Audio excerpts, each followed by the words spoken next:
আসসালামু আলাইকুম গাইস।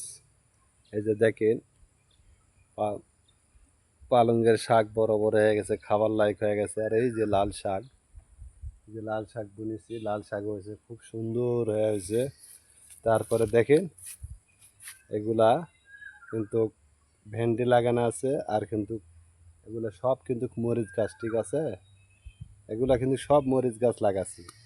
ইনশাল্লাহ মরিচ খাওয়া ধরেছে, মরিচ ধরেছে, খাওয়া ধরেছি মরিচ। আজকে যা 5-7 দিন হলো মরিচ খাচ্ছি, ঠিক আছে? এই যে লাল শাক আছে, টমেটো আছে, সব কিছু আছে। এই যে এগুলো সব টমেটো ফুল ধরেছে, টমেটো ধরবে। এই যে দেখেন টমেটো ধরবে, ফুল ধরেছে, ঠিক আছে? এই যে দেখেন, আর এগুলো সব লাল শাক আছে, আর মরিচ গাছ আছে।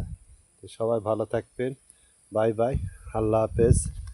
ফলো দেওয়া পেজটা ফলো দেওয়া, পাশে থাকবেন। আল্লাহ হাফিজ, সালামু আলাইকুম।